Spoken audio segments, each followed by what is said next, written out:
gospel, and I have a quick little story for you guys, and it's on the fact on why Jesus died on the cross for us, like an example, because if God's the most almighty God, the question was, why would he have to die on the cross for us? So the story, the example that is given here is there is a man, and he's a king of this land, and he is the most powerful king, but he's also the most fair and most loving king in all the land, in all the area. So he's doing his king stuff, and someday there comes a time where there's a thief in the palace, and him being a fair and loving king, he wrote a decree saying whoever is caught doing this is going to get 10 lashings with a whip.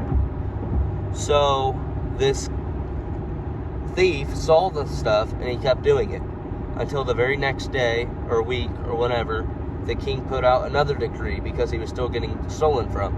And this second decree said 20 lashings for whoever is caught.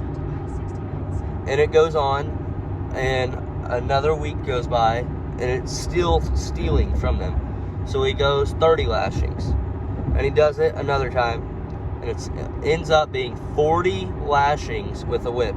Now back then, or I guess now, if you're going to get whipped 40 times, you're probably going to die from that. Like, that is just the max. You're done for. And what he ended up finding out, he caught the thief at the 40 lashings. But it turns out that the thief was the king's own daughter. And now the king has a problem, because if he is going to whip his daughter, then he's not the most loving king.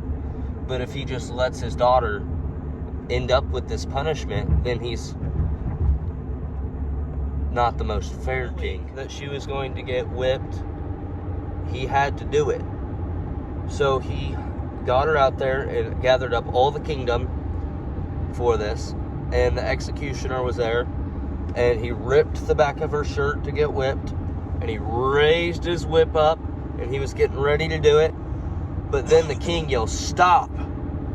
And the king walks up, marches up, and he goes and rips his own shirt off, and he goes and wraps his arms around her, and he goes, "Now begin." And the executioner's like shocked, and he's like, why are you doing this? You can't do that. You know you'll die. And he goes, "Yes, I know.